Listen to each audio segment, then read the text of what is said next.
Everybody, thanks for tuning in once again to the Manny Hall Show. I got moved me my dude Dave. Known this guy for a very long time, man. He's been doing his thing, man. And it's what been at least 10 years since I know you off and on. We see each other out here and there, right from the church house. So now you're doing this thing, man. I'm excited about this interview. You're gonna hear all the great things he's doing.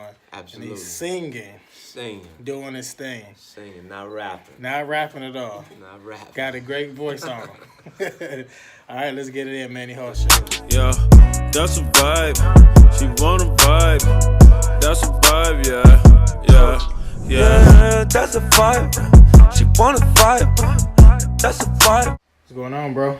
Not too much, man. How you? How you feeling, man? Good, real good. It don't seem like you feeling good enough, man. Like, what's up, man? Talk to me. You doing big things in the city. Yeah, man. It's still kind of surreal, man. But just being that athlete by nature, sometimes you bottle up all emotions, man. Yeah. Keep your game face on. So Yeah. I think I'm probably still in game face mode, man. That's what's up, man. So, you got this new thing that came out, dropped on them. Tell me about the project. Shooting Stars, man. Shooting Stars dropped the song and video back in, I want to say, February 28th. We got it out Black History Month. Okay. A project with myself, Rodrigo Lamar, and all the entrepreneurs, business owners, dreamers. We came together, man, for a real dope project. That's on YouTube right now. Yeah, and I saw that. Yeah, under Shooting Stars short film. And that was amazing. But just recently, May 11th, man, we dropped a remix. And we got Cleveland's own Ray Jr., who blessed the track, man. And, That's what's up. Made it even better than what it was. For sure. And he brought a whole nother aspect to it. So it's fresh. If you haven't checked it out, check that out too. That's what's up. Like, what made you get started?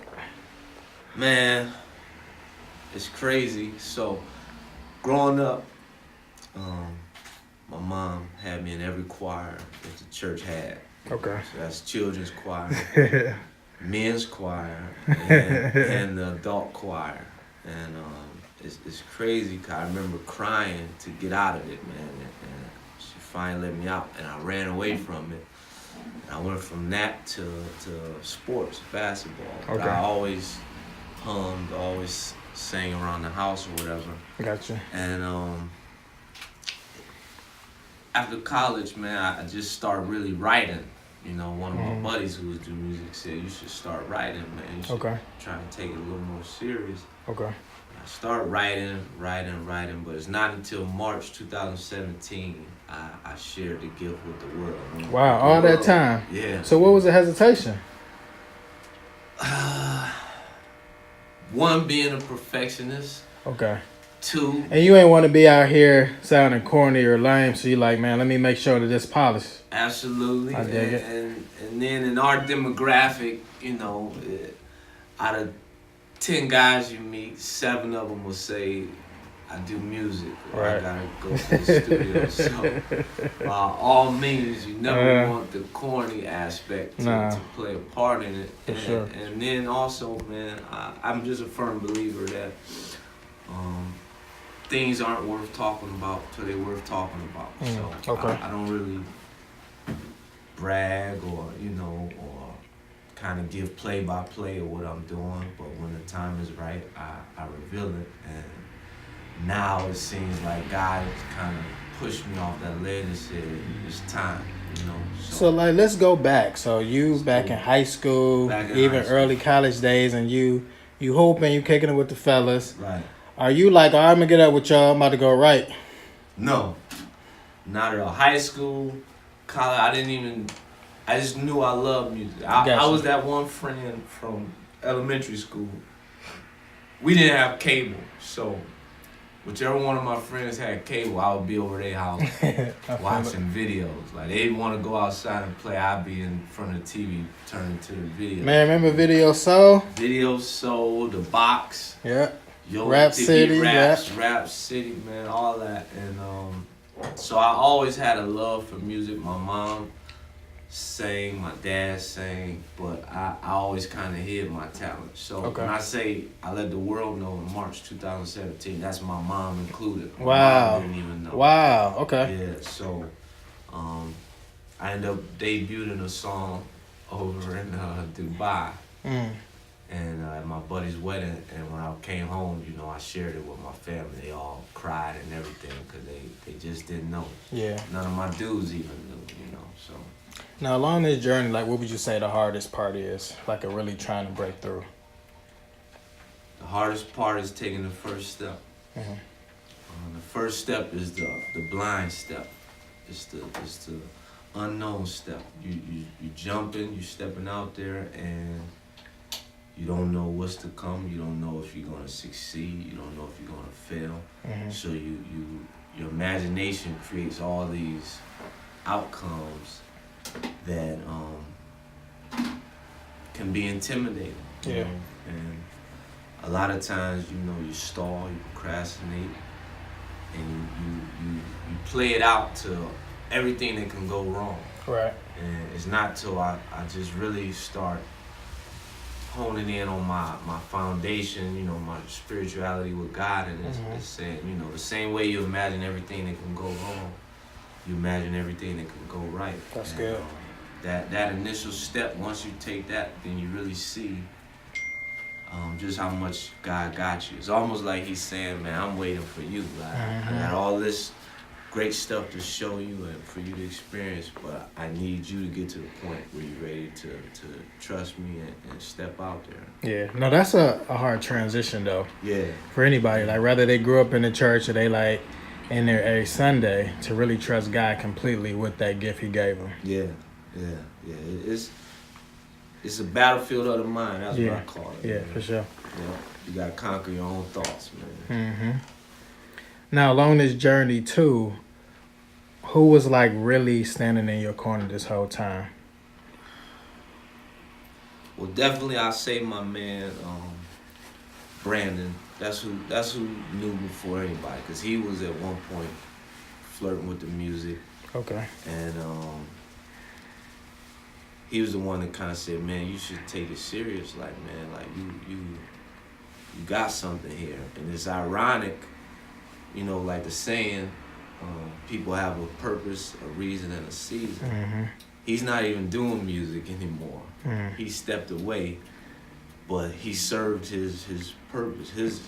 His job probably initially was to get me involved, just to put the taste on my tongue. Yeah. And here I am, the one who wasn't even thinking about it. I'm the one that's actually, you know, taking steps with it. So.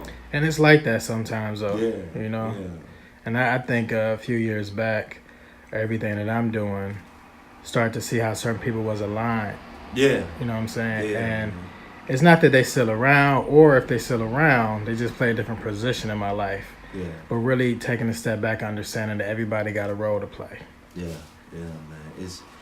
It's funny. I tell a couple of my friends, man. It's like you damn near have to commit suicide to disrupt destiny, because what's supposed to happen usually does, man. And it's just something that I truly believe. You just can't avoid destiny, man. You're at one point or another, if you're out here trying to be better day by day, you're going to become what God has designed for you to become, man. Yeah, I get it. Who would you say is one of your favorite artists out right now? Favorite artist, man. Or at least one of them. Man, I like a lot of people right now. New artists, I think the Daniel Caesar cat is cold. You know, I like her. They kind of bring that different vibe, but You like that song you got on there where you remix Streetlights? That Kanye joint? Yeah, that's dope. I like the Janae Aiko. I like, you know, you can't get past my man. You got Chris Brown. You know, cats like that. And then one of my local guys, Kev Blaze. You know, he's a really gifted, talented dude who's preparing to take his leap, man. And you know, for a lot of the time during my underground phase, he was like a real big mentor to me, man. So, yeah, I like a lot of people, man. A whole lot. And who would you say that your style most resembles, if anybody? Man, it's probably like a melting pot, man. I probably would be what you call a musical mutt, man. I like Marvin Gaye. I would say a little bit of that. A little bit of Al Green, a little bit of music, Soul Child, a little bit of who else maybe? Neo. Mm-hmm. A little bit of Donnell Jones, maybe even Case. Okay. You know. That Donnell, man. Yeah. Back in the day. Yeah, and then old artist Calvin Richardson too. I ain't hip to him. Yeah, he was cold too. Okay. But okay. Yeah, man, it's like a combination because I love so many different genres of music, so it all has influenced me in different ways, man. So it kind of, you'll hear it, the new music that I prepare to put out, you'll hear the different variations in it. Yeah. Now think about this next question for a minute. So, what would you honestly say you find the most impressive about Dave? The most impressive thing about Dave, probably his will to win. In spite of what may be going on around him, he always finds a way to win. And that goes for life, period, man. Like, you know, sometimes you look at people on the side of you and it's like you feel like they get almost a running start, you know. And for whatever reason, man, my path has always been a rough path, man. And a lot of times I didn't understand it or appreciate it. I always questioned God, like, man, why? Like, why me, man? Why can't I just get the fresh start and roll? And as I look at myself now versus myself back then, I get it, man. It's everything that's happening is molding you into what you need to be in order to seize the moment when opportunity knocks, man. Yeah. And now I just feel better, stronger, more confident, more wiser. So it's all, God's like the perfect puppeteer, man. He's in total control, and once you surrender to that, man, everything it begins to make sense. I get if it. you hadn't had this, then you wouldn't be able to make this decision. If you hadn't had this, you wouldn't be able to recognize that. So it all plays its part, man, and I get it now. Yeah. I'll never question it. I get it. So to that point, what would you say that you're most afraid of, if anything? Most afraid of is falling short of my purpose, man. Leaving unfinished business on the table. While I'm here, while I'm able, while I had an opportunity, man, I want to get all that was intended for me to get, man. I want to accomplish all that was meant to be accomplished. Yeah. And I want to inspire as many people as I possibly can, man. Yeah, no, how do you do that successfully with going hard, grinding, and then trusting God at the same time? Because it's like this weird balance to be able to do all of that. Because sometimes you'll feel like, man, I need to go harder. Then other times, like, man, I just need to sit back and trust God. But, like, how do you do both of those successfully? Yeah, it's funny you say that because, like, when you watch, like, those documentaries and stuff, you see people, like, they saying, like, man, I didn't sleep. Right. I was operating off 3 hours of sleep. So you tend to compare yourself, like, man, like, shit, I'm getting probably 8 hours. Right. The hardest balance is you got a dream, you got a mission, but you got life, and you got responsibility, you got family, you got a job, you got bills. So to try and finance a dream off your 9 to 5 is at times very trying, you know. Right. But you have to just take it day by day, man. A quote I always use that I made up is you have to appreciate the race, man. Most times people we focus on the finish line, and the finish line is over, but it's the actual race that makes you who you are. It's your actual race that tells the story, that gives you the spirit to really know what's inside of you. It's the actual race that inspires others, man. So I stopped focusing on the finish line so much, and that took a lot of that pressure off of I'm not getting there fast enough, or I'm not going hard enough, or I'm not, and I start to just pace myself, man, and do what I can do. I think as long as you're doing something every day, you're good. Okay. You know, I apply those same principles from basketball. And, you know, you had an imaginary competition. You compete with that person that you can't see in another city, in another state, in another whatever, and you just keep beating on your craft, man. And if it's for you, that's half the battle. If you know in the end you win, then all you gotta do is just keep preparing, and when the opportunity presents itself, seize the moment, you know. I feel it. So it don't have to look exactly like everybody else's. Exactly. That, matter of fact, that's almost the worst thing you can do. Right. Because looking at somebody else's, you then look at yours, and you know, you and that person may be two totally different people. So God got a whole different process for you. Right. You know, so you just have to trust your own process and roll with it, man. Put your blinders on and keep it moving. All right, now, as you advance, like, what kind of deal would you not take to get higher?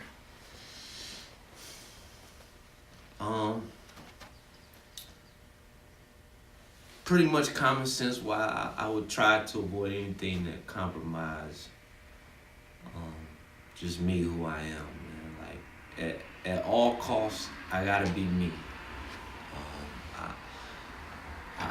I fought so hard for freedom, and freedom, I mean freedom from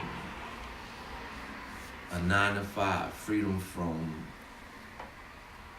being artificial versus being, you know, natural, man. So the last thing I would do is play myself in order to say, all right, I made it, you know. Yeah. I think oftentimes, like right now, I'm not as wealthy as I aspire to be. I'm not as wealthy as I picture myself in my mind, but I'm okay. You know what I mean? And that's working a 9 to 5 and you know, doing what everybody else does to get by. So if I'm okay now and I'm not wealthy and I'm myself, then I don't have to sell myself short to make, like, sometimes I think we sell ourselves short, like if we don't take this opportunity or this offer that's on the table, like we go to damn near eating out of trash can. Right. And that's not the case. As long as I can put food on the table for myself and my family, as long as I got a roof over my head, as long as I got a car to drive, as long as I got peace within, then I'm okay with that. And if I have to get a job again, I'm more than qualified. Right. I can do that. So I don't see myself taking the sucker deal or you know, putting on a dress, any of that goofy stuff for a paycheck. Yeah. You know what I mean? For sure, so that's not worth it. Yeah. Is anybody that you want to work with in particular? Yeah, man. I'm willing to work with anybody. I like to to me, music is like sports, man. It brings people together that probably would have never, you know, even been in the same room. You know, once you get to talking about cultures, races, religions, things like all those things are dividers. So you're not like stuck in a box saying I'm only working with black artists. Right? Yeah. No, man. Music. I love the organic experience with music, man, and man, I like to work with anybody that's making quality music, man. I won't do no trash, you know. Yeah. But I learned not to judge an artist by the music that they put out. You know? I think sometimes people rise to the occasion. And I say that to say, like, you can look at an artist like he making these type of songs, but maybe he's making those songs because that's what works for him. Gotcha. You know? That's his market. Gotcha. But if me and that person sit down, who's to say we can't make a beautiful song that can, you know, be something that we both proud of? You know? So I learned that early on, man. People sometimes do what's in front of what's presented, you know. Yeah. And you're only as good as your options sometimes. Yeah, that's real. So if you give a person an option or opportunity, then they may just surprise you, man. Right. Now, how do you not fall into that box that some people do when they're like talking about their passion and their values within their music so much that it becomes romanticized, and then people not feeling their music as much as they did when they first came out because it was cool and it was hot. Like, all right, they talk about this particular thing, but it's like you begin to talk about it so much. It's like, come on, bruh. Yeah.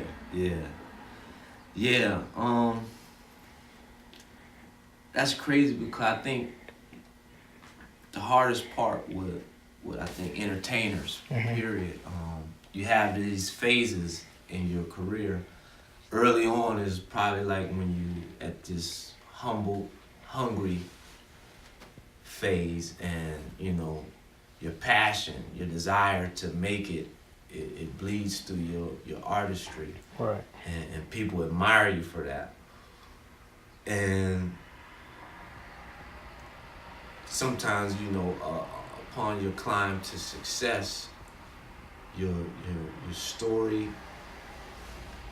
can either change because you're evolving, or some people try and keep it the same because that's what worked for them early on. You know what I mean? And just like life, as you grow, as you evolve, some people grow with you and some don't. So it's always going to be people that say, "Nah, man, I want to hear that old stuff that you started off on." Yeah. And then it'll be people that say, "Nah, man, how much you gonna talk about that?" Like you. But that part is hard though, you know, Dave, because it's like you got these core fans that have been supporting and rocking with you for a long time. Right.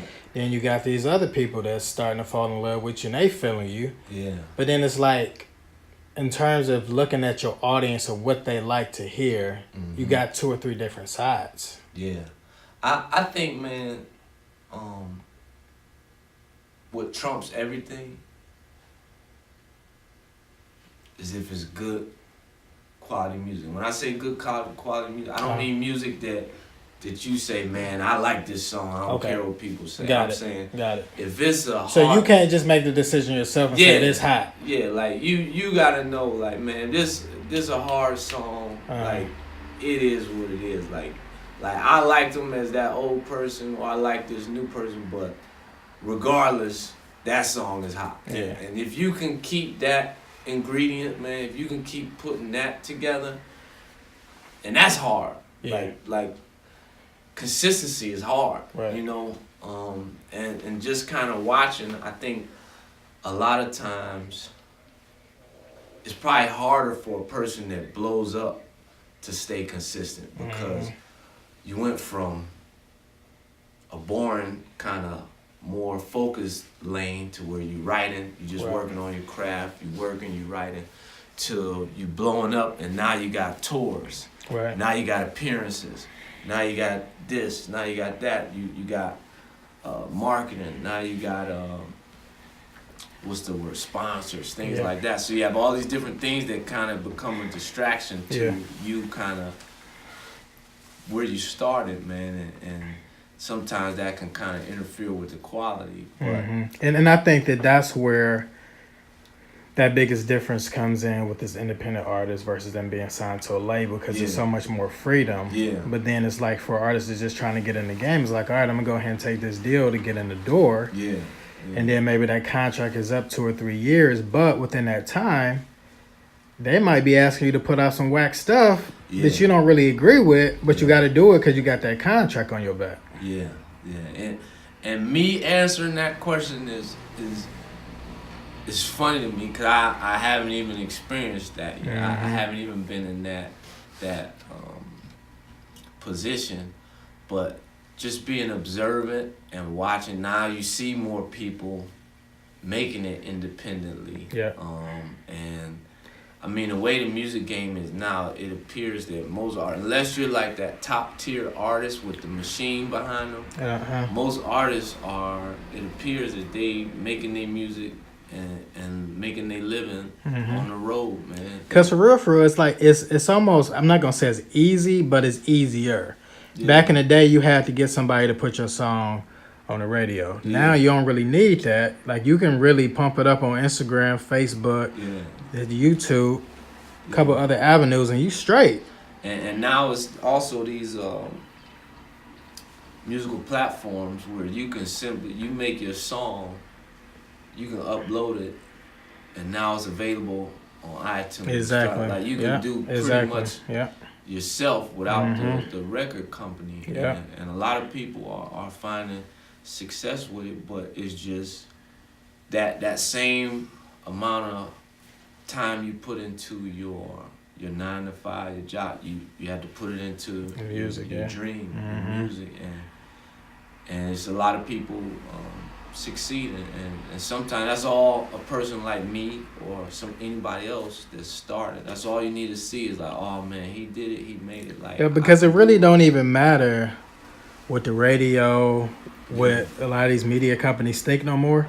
It's really about the audience, period. Right. So if you got 2 or 3 million people loving your stuff on Instagram, you straight. Yeah. It's funny because I'm learning, like, this whole Instagram and Facebook, your followers is almost like your bank account. Yeah. Like, a person will look at a person, like, you say, okay, this person started following me. First thing you look at is how many followers they got. So if it say like 50 or say, oh man, it's almost like saying, he ain't got no money, man. Right. It's funny, man. And you see a person with 5,000 or 10,000, they start following, they like you, like, oh man, you know, it's crazy how it works, man. But you're right, man. Those followers is pretty much like dollars, man. Yeah. You know, and the more followers you have, the easier it becomes to become self-sufficient, man. Off your art, man. For sure. You know, you single-handedly building up your fan base. That's what's hard for me though, because I also see a lot of artists doing things to get followers. Yeah. And that's where that corny stuff comes in. And that's where it becomes, where I'm like, all right, certain stuff. Like, what they be doing, Dave? Talk about it. You trying to make me subliminally name drop, man. Here's my thing, man. I want 1 million followers? Yeah, but I want them organically. But you ain't gonna buy them boys, that's what you're saying? Yeah, I want them organically. I want them to say, you know what, man, I'm gonna follow that dude. Cause I rock with him. Right. I rock with his music. I rock with his message. I rock with what he stands for, what he believes in. If you look at half the videos that go viral, man, a lot of it be the stupid stuff, man. You know? And because of those videos, man, people will get hundreds, thousands of followers, man. And, you know, so it's easy ways to get it, you know, but I don't know, man. I just don't see myself doing like a a video trying to be funny. You know what I'm saying? Yeah. Like, everything is like trying. Like trying to be sexy, trying to be funny, trying to be, you know, that when you're trying, it's like it's too scripted, man. I'd rather just be nice. If you funny, you funny, man. You're not trying. That's real. Everybody just needs to stay in their own lane and be themselves. Yeah, man. Everybody's doing stuff deliberately now to say, look at me. Yeah. Like, look at me, you know, man. That just wasn't my era, man. Not to put an age on myself, but that the stuff that goes on now, man, that just wasn't the era before social media, man. I get it. Now, as we wrap up, any last words? Last words, man. I posted something earlier on my page, man, and there was a video with Steve Harvey saying, you just gotta jump, man. So you'll never know your potential. You'll never know what's gonna happen until you jump. And just because you jump, it doesn't mean that it's going to be immediate success. It doesn't mean that it's going to be immediate wealth. Any of that. But no matter what it takes to get to that wealth, if you never jump, it won't matter anyway. You know, it's like using basketball metaphorically, man. You'll never know how many points you can score if you never shoot the ball. You know, you never know how good you are. You never know what's gonna happen if you just hold the ball, man. So you gotta shoot, you gotta jump, man. So I say that to each and everybody that's still procrastinating, still hesitating. You're still at the starting line to where you're like, I wanna do it, but being safe, being comfortable has never been a recipe for success, man. It's always that discomfort. It's always that restlessness. It's always that waking up in the middle of the night with ideas that leads to greatness, man. And that's it, man. I just want more people going for their dream and their purpose. Chase that versus chasing the bag, man. And how can I get in contact with you? You can get in contact with me, you personally, man. You can call me whenever you need to. But anybody else, no, actually it's Dave, pronounced Davey, just like that, just like how it sounds. And Instagram is Davey, DAVIE_FP.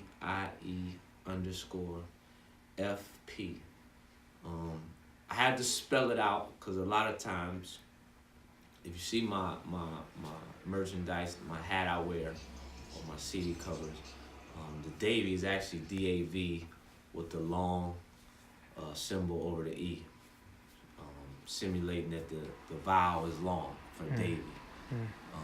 And let's clear this up too, man. A lot of people say it wrong, man. It's not Dave E. The E is not hard, it's long. So it's just like saying baby. It's real smooth Davy, that's it. Davy, baby. You can say baby, Davy, whatever. But it's not Dave E. It's not Dave E. So that's the biggest misconception. A lot of people say my man Dave E. I just shake my head, man. So now how can I get the album? The Shooting Stars remix is on every music platform: iTunes, Tidal, Spotify, Google, Amazon, Pandora. And when y'all download it, like post it on Instagram, post it on Facebook. Yeah, please do, man. The biggest misconception is that Cleveland people can never succeed in Cleveland. You always had to go somewhere else to succeed and then come back, man. I'm hoping we can debunk that, man. So sure. Let's support each other, man. Support me. Help me make y'all proud, man. Meant For Me is also on iTunes, Tidal, everything, man. Whatever you use is there. Pick one. Sure. Appreciate it. All right, bro. I appreciate your time. All right, man. Manny Hart Show, we out.